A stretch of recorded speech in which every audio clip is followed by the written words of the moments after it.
Buenos días, hermanos y hermanas en el Señor. Estamos continuando hoy con nuestro curso de formación básica en apologética católica y hoy vamos a hablar de las características que identifican a la Iglesia de Jesucristo. 4 características que han estado siempre en la Iglesia y que las profesamos domingo tras domingo en la Santa Eucaristía. Vamos a iniciar este tema diciendo: en el nombre del Padre, del Hijo y del Espíritu Santo. Amén. Ven, Espíritu Santo, llena los corazones de tus fieles y enciende en ellos el fuego de tu amor. Envía, Señor, tu Espíritu Creador y se renovará la faz de la tierra. Oh Dios, que has iluminado los corazones de tus hijos con la luz del Espíritu Santo, haznos dóciles a tus inspiraciones para gustar siempre del bien y gozar de tu consuelo. Por Jesucristo nuestro Señor. Amén.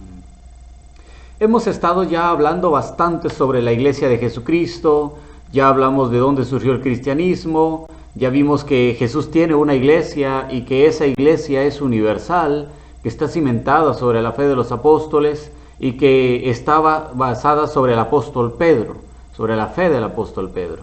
Ya hemos visto que Jesús tiene un cuerpo que se llama iglesia, que está conformado por muchas personas, pero a veces cuesta comprender qué es la iglesia en sí, porque a veces tenemos testimonios en contra de lo que es la iglesia y a veces alguien nos cuenta cosas que no son las cosas personales de la iglesia, sino que son suposiciones o cuentos que dicha persona cree de la iglesia. Por eso es importante conocer nuestra fe en el fondo, conocer cuáles son las características de la iglesia, cuáles son las verdaderas características que identifican a la iglesia católica en el mundo. Normalmente los domingos en el rosario o en cualquier otro día de la semana rezamos una oración que denominamos el credo de nuestra fe. Y en el credo de nuestra fe rezamos una estrofa que dice: creo en la iglesia que es una, santa, católica y apostólica. Y estos 4 características o 4 atributos que tiene la iglesia identifican a la iglesia de Cristo. ¿Por qué? Porque la iglesia de Cristo es una, pero también la iglesia de Cristo es santa, la iglesia de Cristo es católica o universal, y la iglesia de Cristo es apostólica o cimentada sobre la fe de los apóstoles. Vamos a desarrollar cada uno de estos puntos para comprender mejor por qué decimos que la iglesia es una, santa, católica y apostólica. A veces solo lo rezamos en la misa y el padre dice, bueno, digamos, esta no es la fe, esta es la fe de la iglesia. Y decimos, creo en la iglesia que es una, santa, católica y apostólica, pero no sabemos a ciencia cierta qué es lo que estamos diciendo en el fondo. Por eso es importante conocer estos atributos de la iglesia para rezar con fe y con seguridad, sabiendo que lo que estamos diciendo es de verdad el corazón que nos está saliendo. La iglesia es una. Comencemos con esto. La iglesia es una. ¿Por qué la iglesia es una? Pues sí, porque Jesús, al momento de pronunciar la intención de fundarla, cuando le dijo a Pedro, edificaré mi iglesia, le dice, solo voy a edificar una iglesia, no voy a edificar más. No pienso hacer 2, 3, 4, 5 pueblos, no, será una sola iglesia, una sola casa, un solo lugar donde podrán visitar a Dios, donde podrán estar con Dios. El Evangelio según San Mateo, en el capítulo 16, en el verso 18, nos dice eso. Mateo 16, 18, dice la palabra de Dios: y yo a mi vez te digo que tú eres Pedro, y que sobre esta piedra edificaré mi iglesia, y las puertas del Hades no prevalecerán contra ella. Palabra de Dios. ¿Qué dice Mateo 16? Jesús tiene una intención, Jesús va a fundar una iglesia, y dice, edificaré mi iglesia, no dice mis iglesias, como hoy en día, que todas dicen llamarse iglesia de Jesucristo, iglesia de Cristo, somos cristianos, iglesia de los santos cristianos. No, Jesús dijo, edificaré mi iglesia. Eso significa una iglesia, solo una iglesia es la que tiene el Señor y es la fe que Él ha dejado sobre el apóstol Pedro. Edificaré mi iglesia. ¿Por qué? Porque el Señor quiere que solo haya un solo rebaño bajo un solo pastor. Que un solo rebaño esté dirigido bajo el pastor supremo que es nuestro Señor Jesucristo. Él quiere que todos los que estamos afuera, los que estamos adentro, los que no estamos en ninguna iglesia, pasemos a formar parte de la iglesia verdadera de Cristo para formar un solo rebaño y un solo pastor. Y eso lo dice en el Evangelio según San Juan, en el capítulo 10, en el verso 16. San Juan 10:16 dice: también tengo otras ovejas que no son de este redil. También a esas debo conducir. Escucharán mi voz y habrá un solo rebaño y un solo pastor. Palabra de Dios. Jesús quiere que haya un solo rebaño porque su intención es que exista una sola iglesia. No que haya muchos rebaños, no. Con ovejitas que andan ahí con pastores poco perdidos, no. Jesús quiere un solo rebaño, un solo pastor, porque solo una es la iglesia. Así como Dios Padre Celestial, Dios Hijo Eterno Redentor y Dios Espíritu Santo Santificador son uno en la Santísima Trinidad, así Dios pide y quiere que nosotros seamos uno como ellos son uno. San Juan capítulo 10, verso 30 dice, San Juan 10:30, yo y el Padre somos uno. Palabra de Dios. ¿Qué significa? Que a pesar de que es Padre, que es Hijo y que es Espíritu Santo, pero es una sola unidad. Y eso es lo que quiere en la oración sacerdotal. En San Juan capítulo 17, en el verso del 11 y el 21, San Juan 17, 11 y 21 dice, yo ya no estoy en el mundo, pero ellos sí están en el mundo. Yo en cambio voy a ti, Padre Santo. Cuida en tu nombre a todos los que me has dado para que sean uno como nosotros. Para que todos sean uno, como tú, Padre, en mí y yo en ti, que también sean uno en nosotros, para que el mundo crea que tú me has enviado. Palabra de Dios. La intención de Cristo entonces está clara en todos estos textos que estamos viendo, que Jesús solamente quiere un pueblo, un rebaño, una sola iglesia. Por eso nosotros en el credo decimos, creo en la iglesia que es una, no hay más. Pueden haber muchas casas, muchos lugares donde dicen llamarse la iglesia de Cristo, pero la iglesia de Cristo solo es una, y es una iglesia que viene a través de toda la tradición. Una sola iglesia tiene Cristo. Y esa es la invitación que nos da San Pablo. San Pablo en la carta a los Efesios, en el capítulo 4, en el verso del 1 y del 4 al 6, Efesios 4, 1 y 4 al 6, dice Pablo, os exhorto pues, yo, prisionero por el Señor, a que viváis de una manera digna de la llamada que habéis recibido. Pues uno solo es el cuerpo y uno solo el espíritu, como una es la esperanza a que habéis sido llamados. Hay un solo Señor, una sola fe, un solo bautismo, un solo Dios y Padre de todos, que está sobre todo, actúa por todos y está en todos. Palabra de Dios. Pablo dice entonces, hermanos, yo les exhorto, porque yo imito a Cristo, imítenme a mí, dice Pablo, a que vivan unidos en una sola unidad, en un solo Señor, en una sola fe, en un solo bautismo, en un solo Dios y Padre de todos, en una unidad, porque eso es lo que Dios quiere, que vivamos en una sola iglesia. Por eso la iglesia necesariamente que salió de Cristo debe de ser una, no debe de ser varias, debe de ser una sola iglesia. Pero esta iglesia, y este es el segundo punto, también es necesario que sea santa. Y aquí nos quedaremos a preguntar, ¿pero por qué santa? La iglesia no es santa. Si usted mira cuántos sacerdotes que violan niños, que se meten con mujeres casadas, que tienen mujeres por todos lados, que hacen un lío aquí, que son muy bebedores, les gusta el vino, les gusta la perdición. Sí, es cierto, pero también hay muchos católicos que están perdidos, que no quieren cambiar, que quieren arrepentirse, sí. Entonces, ¿por qué dicen que la iglesia es santa? Sencillo, porque el fundador es santo, porque Cristo es santo, porque Cristo es la cabeza de la iglesia y la iglesia es el cuerpo de Cristo. Y si Cristo es santo, por lo tanto la iglesia es santa. Que sus miembros no sean tan santos, eso es distinto. Pero la iglesia mística en su fundación es santa. Por eso dice la carta a los Efesios, en el capítulo 5, en el verso del 25 al 27, Efesios 5 del 25 al 27 dice, maridos, amad a vuestras mujeres como Cristo amó a la iglesia y se entregó a sí mismo por ella, para santificarla, purificándola mediante el baño del agua y la fuerza de la palabra, y presentársela resplandeciente a sí mismo, sin mancha ni arruga ni cosa parecida, sino santa e inmaculada. Palabra de Dios. La intención de Cristo entonces es que la iglesia sea santa, porque Él es santo. Cristo mismo se lo preparó porque Él es el esposo de la iglesia y la iglesia es la novia de Cristo. Por lo tanto, Él es santo, la iglesia debe de ser santa en su fundación, en su creación y en su cuerpo místico. Claro, ya los que estamos adentro quizá no seamos tan santos. Somos pecadores, tenemos alguno que otro pecado, hacemos cosas malas, insultamos, somos chismosos, odiamos, no siempre somos buenas personas. Pero Jesús ya lo había dicho. Jesús dijo que el trigo y la cizaña iban a crecer juntos, pero no por eso todo iba a ser malo, no. Y vamos a arrancarlo entonces tampoco, dejen que crezcan juntos. Ya llegará el día de la cosecha cuando Dios envía a sus ángeles y ellos serán los que separarán a los buenos de los malos. Y esto lo dice Mateo capítulo 13, verso 30. En Mateo capítulo 13, verso 30 dice: dejad que ambos crezcan juntos hasta la siega. Yo diré a los segadores, cuando llegue la siega, que recojan primero la cizaña y la aten en gavillas para quemarla, y que almacenen el trigo en mis graneros. Palabra de Dios. ¿Qué dice Jesús?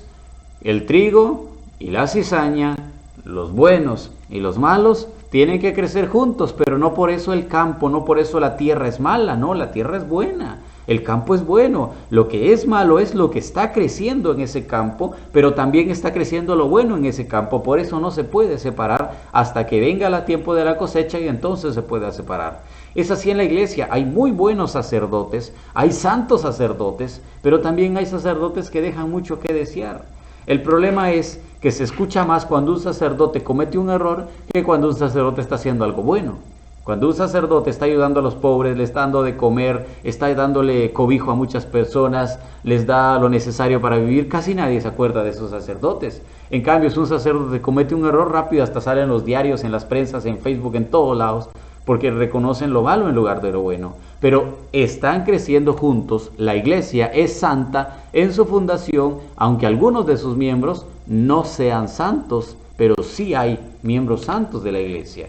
Por eso, el apóstol San Pedro y el apóstol San Pablo nos exhortan a nosotros, ellos que son apóstoles que conocieron al Señor, nos exhortan a nosotros a tratar de llevar una vida de santidad como miembros del cuerpo santo de Cristo que somos.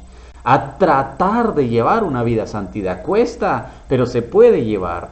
Pablo en la carta a los Romanos, en el capítulo 12, en el verso 1, Romanos 12:1 dice: os exhorto pues, hermanos, por la misericordia de Dios, a que os ofrezcáis a vosotros mismos como un sacrificio vivo, santo y agradable a Dios.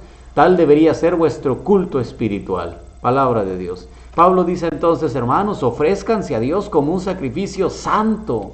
Traten de ser agradables a Dios. Traten de llevar una buena vida espiritual, no sean tan perdidos, no. Traten de llevar una vida santa de Dios. Y es lo mismo que nos dice Pedro en Primera de Pedro capítulo 1 versos del 15 al 16. Primera de Pedro capítulo 1 del 15 al 16 dice: al contrario, que vuestra conducta sea santa en todo momento, como santo es el que os ha llamado, pues así está escrito: seréis santos porque santo soy yo. Palabra de Dios. Pedro dice: seamos santos. Tratemos de ser santos en todo momento, en vuestra conducta, en nuestra manera de ser. Tratemos de ser santos. Estos dos santos apóstoles, Pedro y Pablo, nos exhortan a nosotros esto, porque la iglesia es santa, y aunque sus miembros algunos no sean santos, estamos todos llamados a la santidad. Todos estamos llamados a ser buenas personas, buenos discípulos y buenos hijos e hijas de Dios. Por eso la exhortación a ser buenos hermanos, a ser santos y agradables a Dios en todo momento, en nuestra conducta y con nuestra forma de ser. Si hacemos eso, entonces seremos una iglesia santa universal. Y esa es la tercera parte de la iglesia. La iglesia es católica. ¿Por qué católica? Porque es universal. La palabra católica significa universal o según lo todo. Y está compuesta por todas las razas, lenguas y naciones de la tierra. Si ustedes se ponen a analizar, la única iglesia que está en casi todo el mundo, porque todavía hay lugares donde no se puede entrar, la iglesia que está en casi todo el mundo es la iglesia católica. Pueden haber muchas iglesias que digan, no, si nosotros estamos en 63 países, si nosotros estamos en 35 países, si nosotros estamos en 200 países, pero no están en todo el mundo. La única iglesia que está en todo el mundo, que tiene las razas, lenguas y naciones de la tierra, es la iglesia católica. ¿Por qué? Porque Jesús dijo eso, que la iglesia se iba a regar por todo el mundo. En Mateo capítulo 28, en el verso 19, Mateo 28, 19 dice: id pues y haced discípulos a todas las gentes, bautizándolas en el nombre del Padre y del Hijo y del Espíritu Santo. Palabra de Dios. Es un mandato de Dios. Hay que ir a hacer discípulos a todas las gentes de la tierra. No importa quién sea, hay que hacer los discípulos a todos. Y por eso, en Hechos de los Apóstoles, capítulo 1, verso 8, Hechos 1:8, como sabía que solitos no podemos, dice: al contrario, cuando el Espíritu Santo venga sobre vosotros, recibiréis una fuerza que os hará ser mis testigos en Jerusalén, en toda Judea y Samaria y hasta los confines de la tierra. Palabra de Dios. Jesús dice, el Espíritu Santo les dará la fuerza para que salgan hasta los confines de la tierra, para que vayan y rieguen la iglesia hasta los confines de la tierra. Solo la iglesia de Jesucristo es la única que puede estar habitada en toda la tierra, y por eso tiene naciones, razas, lenguas, credos, de todo un poco.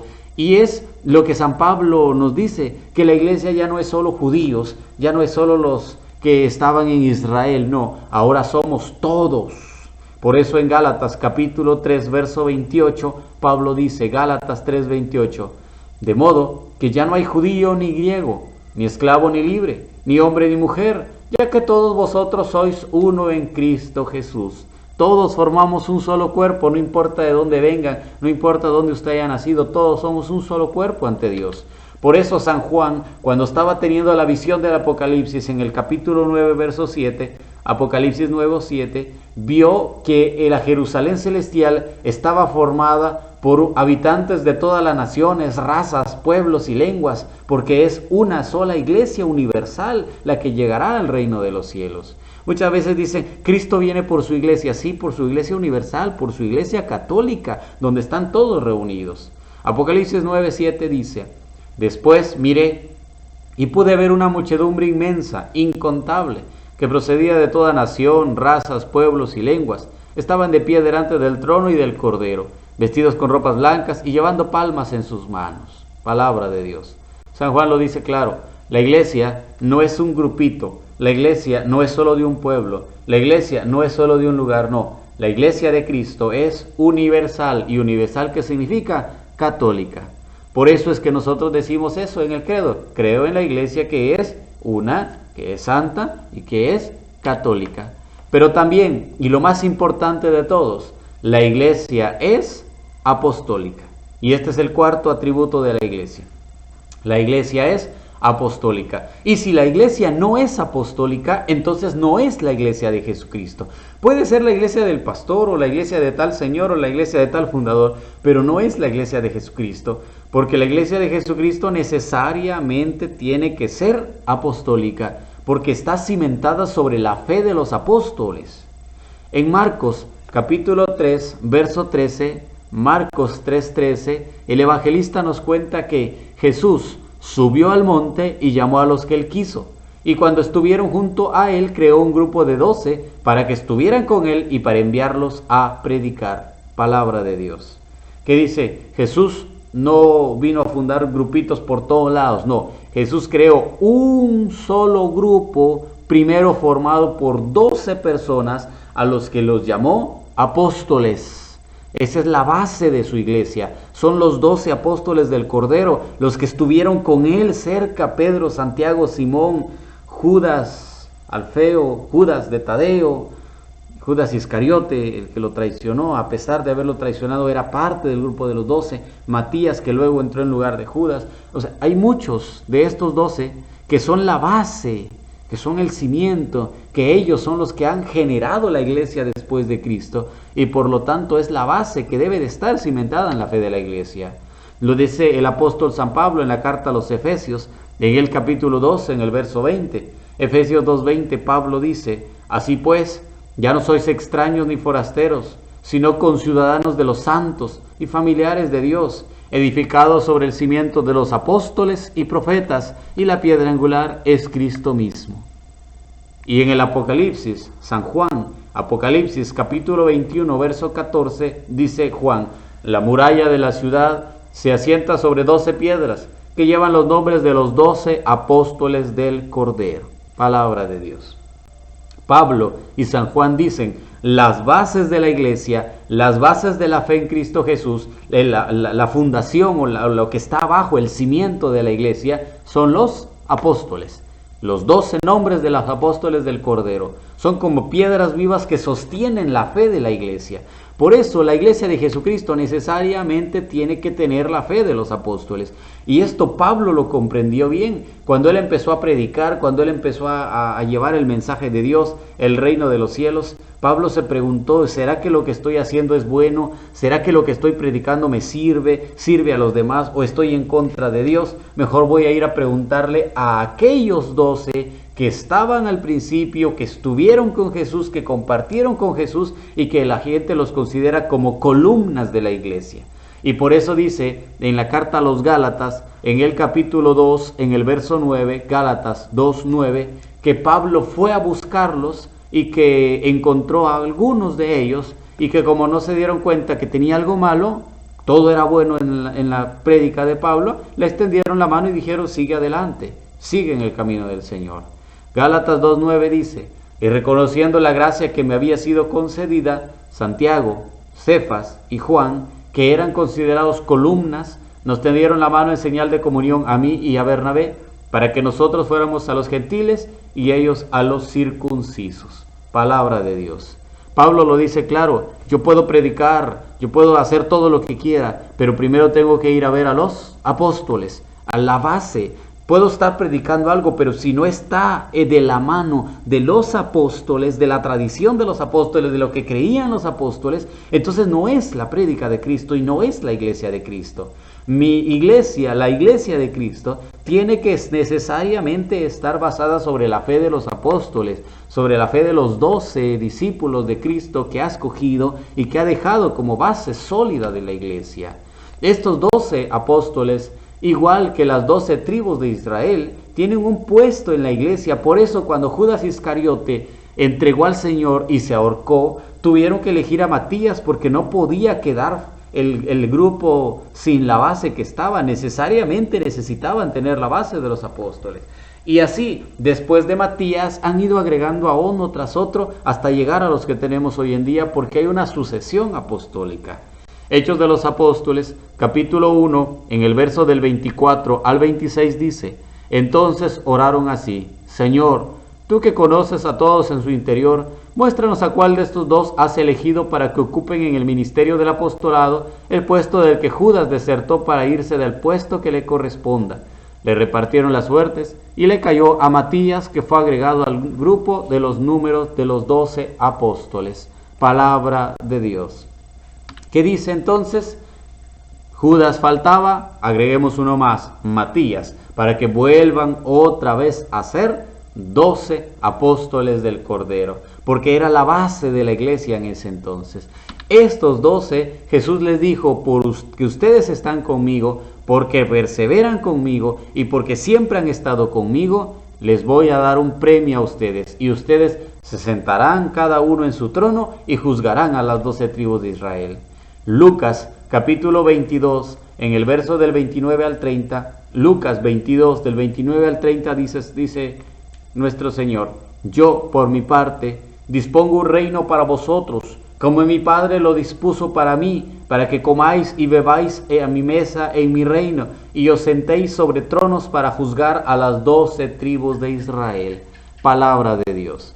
Jesús dice entonces, la base de los apóstoles no solo es cualquier base, es importante porque en esa base seremos juzgados nosotros también, no solo las tribus de Israel. Nosotros seremos juzgados porque qué fácil es decir, Señor, Señor, yo te alabo, Señor, Señor, yo te sigo, pero si no sigo la tradición de los apóstoles, si no sigo lo que los apóstoles enseñaron, lo que los apóstoles recibieron de Jesús y dejaron a sus sucesores, entonces no estoy haciendo nada. Entonces estoy en contra y por lo tanto seré juzgado por no haber hecho caso a esa tradición de los apóstoles. Por eso es que la Iglesia Católica, cuando dice, creo en la Iglesia que es una, santa, católica y apostólica, está diciendo, creo en lo que viene de Cristo, en lo que viene del Señor. ¿Y cómo sabemos todo eso? Porque la Iglesia conserva la tradición apostólica. La iglesia conserva lo que los apóstoles hicieron, lo que Jesús hizo, lo que los apóstoles enseñaron, lo que los sucesores de los apóstoles, lo que los sucesores de los sucesores de los apóstoles y de lo que el colegio apostólico ha enseñado de generación en generación. La iglesia conserva todo eso. Que antes no se hacía a través de textos, puede ser, se hacía de manera oral. que antes no existía la Biblia, no, simplemente se llegaba a predicar y después la iglesia constituyó la Biblia. Eso es cierto también. Dice la primera carta a los Corintios, en el capítulo 11, en el verso 2. Primera de Corintios, capítulo 11, verso 2 dice: os felicito, porque en cualquier circunstancia os acordáis de mí y porque conserváis las tradiciones tal como os las he transmitido. Palabra de Dios. Pablo dice: yo les estoy transmitiendo a ustedes algo que se llama tradición. ¿Y cómo les paso eso? A través de palabra. Ustedes han escuchado, porque se acuerdan de mí, porque conservan lo que yo les he dicho. Eso se llama tradición. Y como viene de los apóstoles, tradición apostólica. En Primera de Corintios, capítulo 15, versos del 1 al 3, Primera de Corintios 15, del 1 al 3, Pablo dice: hermanos, quiero traerlos a la memoria el evangelio que os prediqué, que habéis recibido y en el que permanecéis firmes, y el que os salvará si lo guardáis, tal como os lo prediqué. Si no, habréis creído en vano. En primer lugar, os transmití lo que a mi vez recibí, que Cristo murió por nuestros pecados según las Escrituras. Palabra de Dios. Pablo dice: yo he recibido una tradición que viene de los apóstoles y ahora yo se las transmito a ustedes. Guárdenla y transmítanselo a otros, permanezcan firmes y crean, siempre y cuando no cambien esa tradición que viene de los apóstoles. No la cambien, créanla, porque si la cambian, entonces todo lo han hecho en vano. Entonces no están en comunión con los apóstoles. Por eso, en 2 de Tesalonicenses capítulo 2, verso 15, 2 de Tesalonicenses 2:15, Pablo va a decir: hermanos, manteneos firmes y conservad las tradiciones que habéis aprendido de nosotros, de viva voz o por carta. Palabra de Dios. ¿Qué significa esto? Antes, como no había mucho texto, como no había Biblia, se contaban las cosas de palabra y así se iba quedando y se iba recordando. Y tenía muy buena memoria porque se recordaban de todas las cosas. Ya después surgieron los textos y las cartas y ya fue más fácil. Pero primero era de pura voz, donde se pasaba la palabra de Dios. Y Pablo dice: manténganse firmes en esa tradición que primero fue de voz y que ahora es de carta. Manténganse firmes en esa tradición, porque esa es la tradición que yo he recibido, dirá Pablo, y que les estoy transmitiendo a ustedes. La iglesia conserva esa tradición apostólica y es por eso que dice que no todo está en la Biblia. La iglesia verdadera de Jesucristo no solo se basa en la Biblia, porque no todo está en la Biblia. Hay algunas cosas que no están en la Biblia y que por lo tanto debemos de tratar de ir viendo cómo las buscamos y cómo las mejoramos. Y esto se llama tradición apostólica, escritos apostólicos, las cartas de Clemente, las cartas de Ignacio, las cartas de Policarpo, la epístola de Oneto. Hay tantas cartas que no están en la Biblia, que también son parte de la iglesia y que nos dan una luz para comprender el mensaje de Dios. San Juan, en el capítulo 20, en el verso 30, San Juan 20:30 dice: Jesús realizó en presencia de los discípulos otros muchos signos que no están escritos en este libro. Palabras de Dios. ¿Qué dice San Juan? Hay mucho que no está en la Biblia. Hay mucho que no está en la Biblia, está en otro lado, y eso es lo que nosotros llamamos tradición. Por eso la iglesia verdadera, la iglesia de Jesucristo, no solo se basa en la Biblia. La Biblia es buena, sí, pero no es suficiente. Necesita la tradición, necesita esos escritos extras para comprender mejor el mensaje de Cristo. Ahí hay un error en la cita bíblica, porque aquí vamos a leer lo que dice San Juan, capítulo 21, verso 25. Ahí dice 2 de Tesalonicenses, pero está equivocado. Es Juan 21, 25. ¿Qué dice Juan 21, 25? Hay además otras muchas cosas que hizo Jesús. Si se pusieran por escrito una por una, pienso que ni todo el mundo bastaría para contener los libros que se escribieran. Palabra de Dios. ¿Qué dice San Juan? Todo lo que Jesús hizo no se dejó escrito todo. Hay muchas cosas que no se dejaron escritas en ese entonces, que se pasaron de manera oral y que después, mucho tiempo después, sí se escribieron a través de la iglesia, a través de santos padres, a través de escritores, a través de historiadores que sí lo quisieron dejar escrito. Pero en un principio muchas cosas no se escribieron. Por eso la Biblia no lo tiene todo. Tiene mucha información y es muy bueno creer en ella. pero también hay otras cosas que están afuera de la Biblia que son importantes para nuestra fe y para nuestra salvación.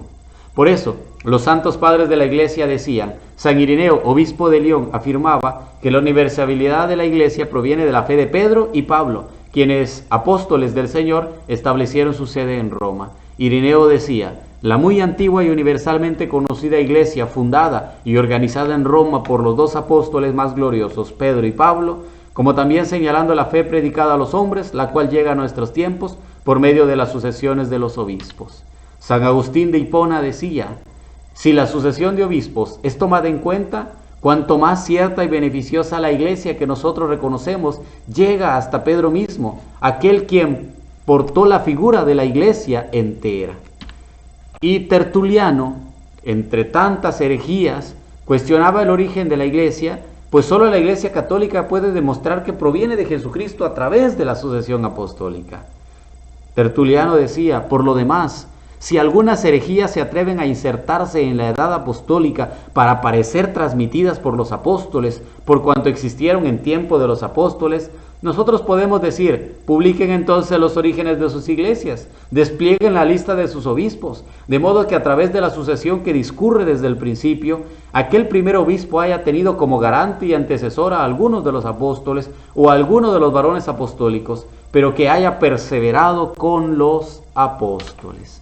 Es así entonces que nosotros creemos en una iglesia apostólica. ¿Por qué? Porque tenemos la lista de los sucesores del Papa, porque tenemos la lista de los obispos de Antioquía, de los obispos de Roma, de los obispos de Éfeso, de los obispos de Creta. Tenemos todas las listas de los obispos que han estado en la mayoría de las ciudades hasta Cristo. Y todas las listas, si nos vamos en retroceso, llevan a los apóstoles. Por eso decimos que la iglesia debe de ser necesariamente apostólica. 4 características de la iglesia, 4 atributos. La iglesia es una, porque no hay más. La iglesia es santa, no porque los que estén adentro sean santos, algunos sí, sino porque Jesús, su fundador, es santo. La iglesia es católica porque es universal, está compuesta por todas las razas, lenguas y naciones. Y la iglesia es apostólica porque tiene la fe cimentada sobre los apóstoles y la tradición apostólica. Es así como llegamos al final de esta lección número 6 de las características de la iglesia. Recuerden, amen, conozcan y defiendan su fe. Síganos en nuestras redes sociales como Evangelizadores Católicos o Evangelizadores Torola y nos vemos en la lección número 7 de este curso. Fórmense y conozcan su fe. En el nombre del Padre, del Hijo, del Espíritu Santo. Amén. Ave María Purísima, sin pecado concebida.